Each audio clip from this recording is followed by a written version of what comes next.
Bir fantam, bir fəvvarə düşünün ki, hər gün ölkəsinə 6000 manat pul qazandırır.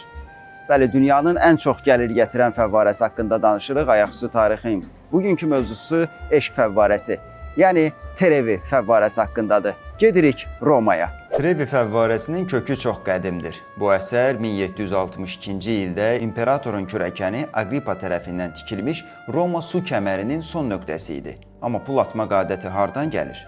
Əslində, çox qədim paqan ayinlərindən. Köhnə Romada müqəddəs su mənbəyinə sikkə atmaq, su ruhlarından xeyir diləməyin yolu sayılırdı. Orta əsrlərdə bu adət unudulmuşdu. 18-ci əsrdə Alman arxeoloqu Wolfgang Helbig Romadan ayrılan dostlarını yola salmaq üçün bu ritualı simvolik vida hərəkəti kimi yenidən başladır. Bu şəhərə qayıdacaqsan mənasına gəlirdi. Amma dünyaya yayılması məhz bir film sayəsində oldu. 1954-cü ildə Three Coins in the Fountain filmi ilə. Filmin eyni adlı mahnısı ən yaxşı mahnı üzrə Oscar aldı. Frank Sinatra səsləndirdi, dünya isə dinlədi. Three coins in the fountain. O gündən bəri hər kəs bilir, kürəyini fəvvarəyə tərəf çevirib, sağ əlinlə sol çiyinindən bir sikkə atsan, Romaya qayıdacaqsan. 2 sikkə atsan, burada aşıq olacaqsan, 3 sikkə atsan, evlənəcəksən. Romada yerləşən bu fəvvarə il ərzində qazandığı pulla Romadakı 4 muzeyin toplam qazancını ötərək keçdi. İldə təxminən 1,5 milyon avro, günə isə 3000 avro pul qazanırdı.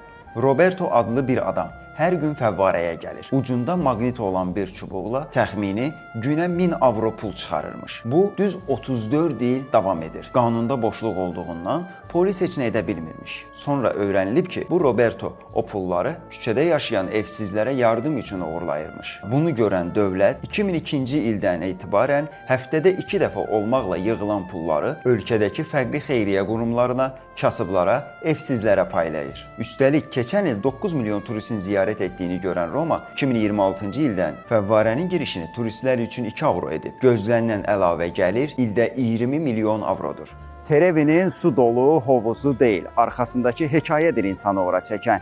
Bir sikkə, bir dilək, bir vəd, qayıdacaqsan. Bəs Bakıda niyə belə bir fəvvarə yoxdur? Fəvvarəmiz çoxdur, pul atanımız isə yox.